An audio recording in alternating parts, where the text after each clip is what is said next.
So, oh, wait, who did that?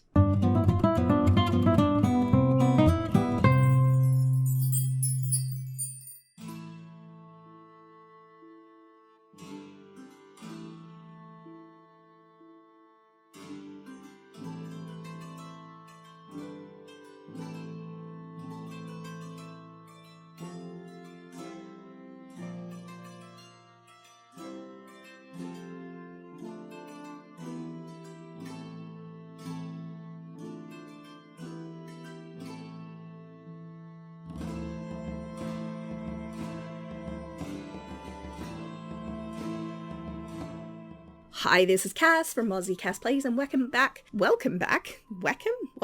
to the Priest generation of my Medieval Legacy Challenge. You guys will have just seen the short video of Eleanor's wedding. I've had worse base game weddings, but I've only done 3. That was my far and away the worst experience I've ever had with the new pack. I think what happened is the game glitched for whatever reason, and it didn't remember that I'd assigned an officiant or a flower pal or any of that, so I couldn't have anyone walking down the aisle. I couldn't have the flower, the ring bearer. Jacob couldn't be the officiant. I had to sort of dodgy it up by having him give a speech separately. It was not good. But she is married. Asha and Eleanor have moved to, like I said to you guys, they were not going to be able to stay in Windenburg. So they've been deployed to a rural area of the Kingdom of Windenburg, known as Henford-on-Bagley. You may be familiar with it. There's a little village called Henford, and it's on the Bagley River, and they've got a house in town there. It's actually quite a big house. It's easily as nice as the one Gerard and Christina are in, I think. It makes sense to me because if they're in a rural area rather than in the city, there's more sort of space for a bigger estate. So Mira's doing her chores. Jacob is actually on holiday, which is annoying. I forgot Spring Equinox was a holiday. He wants to be romantic, which is quite frustrating, and to give flowers. I could have him give a flower to his sister. I was going to say cousin. I mean, it's kind of both. I just don't want her to misunderstand. And yeah, I just took that rose from her inventory. I think I edited it out. In the last part, I had him write a story or a sermon called The Lion and the Llama, and I was very proud of that title. And then for whatever reason, just as he was leaving to go to work, he put it in to be published, and its name in the list is Debug, which is a bit annoying. So I'm rewriting The Lion and the Llama, and I imagine Debug is perhaps a sermon on household cleanliness and how, if you have lots of bugs in your house, it causes unwellness. Maybe. Now, the consensus was universal that I should not have Jacob's child marry their first cousin down the track. Fair enough, I wasn't really keen on it either. I've created another noble family. Without going into too many spoilers, the surname is Ward, so I'm sure you can guess. The young lady in question is actually friends with Monique Goth, who is the sim we were talking about last time, because she's a very senior noble. Maybe she's already betrothed to somebody, or her family were like, you are not, under any circumstances, dallying with a priest. This particular young lady is actually living with the Goths. Like, what I'm thinking is the next gen is going to be in Henford-on-Bagley, because I haven't actually played in that neighbourhood, because when I did the farming gen, the pack wasn't out yet. So I haven't played in that neighbourhood, and I thought big sprawling country estate nobility might be something different, get us out of town. I like to go to different worlds and stuff. The fact that Eleanor lives there with Asha will also mean that his kid in future, assuming he ends up marrying this second lady that I've created, like his aunt and uncle will be in the neighbourhood. But the young lady's mother has sent her to stay with the Goths because she wants her exposed to the court. She wants her exposed to that kind of really upper crust nobility. Hopefully you guys like her. She's very pretty. She doesn't have red hair though, because I thought it was stretching credibility. Also, Monique's mum is Lilith Goth / Pleasant. So she actually genuinely had red hair, but this young lady does not. Judith Ward's natural hair colour is actually, if you look at her eyebrows are brown. I have assumed that is her natural hair colour. So she does have brown hair. Sorry to all my red hair stans. I forgot to mention to you guys, because I was so busy ranting about poor Eleanor's wedding. Martha, her husband has passed away. So you may remember Georgie Bennett, the one that Gerard basically had to threaten to stop gambling. Martha and Georgie were 10, 15 years older than Gerard, who is now an elder. So everyone's gathered down here for the sermons. That's fun. But she's already made her way up here. Now this very beautiful young lady who has done quite well in the genetics department. I'm not specifically looking at anything in particular, but what I did, I downloaded Judith Ward from the gallery. I downloaded a fellow who I called Colin Ward. He was the Lord, so Judith married in. So I searched for a good looking fella. He has passed away. He died quite a while ago in the sort of family history, but I downloaded him, used genetics to create 2 children. He really softened Judith Ward's quite extreme appearance. Now, I was going to have him introduce himself to Jurian, but come and do a proper introduction to her. She's standing awkwardly. She's probably waiting for Monique to show up. She's like, Monique, oh my God, where are you? That is Lady Nina Caliente, who obviously is Dina's sister. We have Monique all the way over here. Everyone's thinking about Anaya. That's so interesting. He's thinking about Martha. We've got Dante and Winston. Obviously, they're part of our family tree. Dante lives not that far from the church, so I thought it made sense for him to come. Winston lives a bit further away, but I assume he travelled into town on business. Don't talk about computer games. Okay. Let's see what sentiments they got. Oh my God, Anaya got a crush on him. I think Monique has dragged Anaya to... This is Anaya, by the way. Did I say her name? Monique's like, there's this really cute priest. You have to come check him out. Monique, I think, having been promised to whoever she's going to marry, I haven't decided, having been promised to him from probably when she was a child, she's like, I don't get to have this fun myself of like meeting someone and being, he's adorable and blah, blah, blah. He thinks she's proper, like you can see her traits here. She's proper. She's got 2 custom traits. She's cultured. So cultured Sims are more attracted by museum and cultural events than regular Sims and enjoy talking about art. And I gave her the philanthropist trait. Jillian in my shipwreck challenge got this randomly, but obviously given they're on an island, we're never going to see it. But I thought that would be a good trait for a priest's wife. I could see her really getting into the community charity work side of things. He thinks she is very attractive. We don't know what she thinks of him, but she did get a crush on him. He's like, welcome. And, you know, she's maybe explaining how she's just arrived in the neighborhood. Monique's come over and is like, Ooh, she's very excited. I've had Mortimer II come along with the 2 young ladies from the household. His wife, Princess Anne, is currently pregnant. He does need to meet new people in 3 different locations, so maybe we can focus on that after he's done his sermon.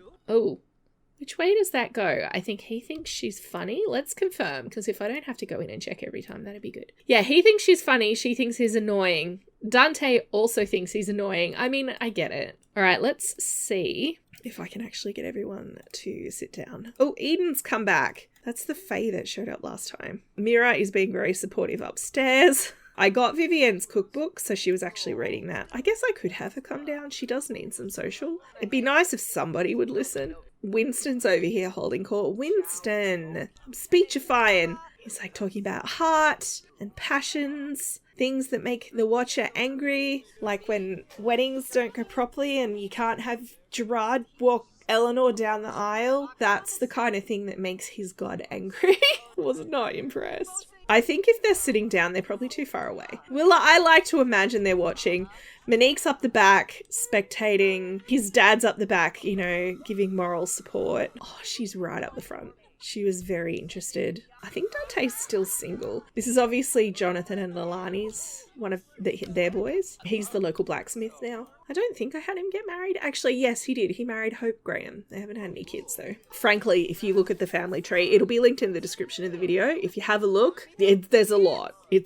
I've been putting everything in, like all the spouses, all the kids. All right, are you almost done? He is almost done. He does need to give flowers.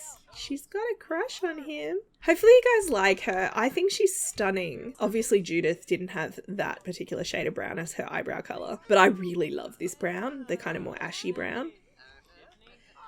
And Monique's over here like, yes, excellent. And then Mortimer's come over, because obviously she's currently kind of, well, his ward effectively under his protection. Oh, Mira just got a sentiment with Dina Caliente. Okay. Look, that's not what I expected, but I'm pleased she's actually taking care of her own sort of social need. That's good.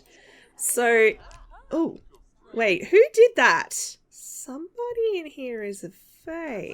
I didn't see the tense mood because he's got so many happy, inspired ones. I think it's Arya here. Is she glowing? If she's glowing, I consider that fair game to get rid of her. For him to ask her to leave. She is glowing. The Fae are very interested in Jacob. I don't know what that says about him. He's going to ask her to leave. Arya's like, fine, I'll go. Oh, she's come to talk to him. So she's like, hey, that was a great sermon, really well done. And of course, Mortimer, being the vigilant brother that he is, has immediately come over. He's probably concerned that she is a bit too interested. Oh, Mira and Gerard just got a sentiment. Mira's having a good time. I am a member of the Worship of the Watcher. Oh, it did work. We have successfully recruited her. Let's come and recruit someone else. Oh, she does not like Mira. She likes Anaya. She's like, oh, she's better, because she didn't like the princess or Monique when she first met them. She was like, they're both horrible snobs. Anaya maybe is a bit more self-effacing. I just love that Mira's going around introducing herself to everyone. I'm not telling her to do that. Praise Sim Jesus. Oh, by the way, there's two separate things going on here. We've obviously got the Rambunctious Religions mod, which I'm linking in the comments from now on for this gen, because obviously we're using it a lot. This lot is also a church. I've put the church trait on. Oh, everyone's leaving. No, Anaya, come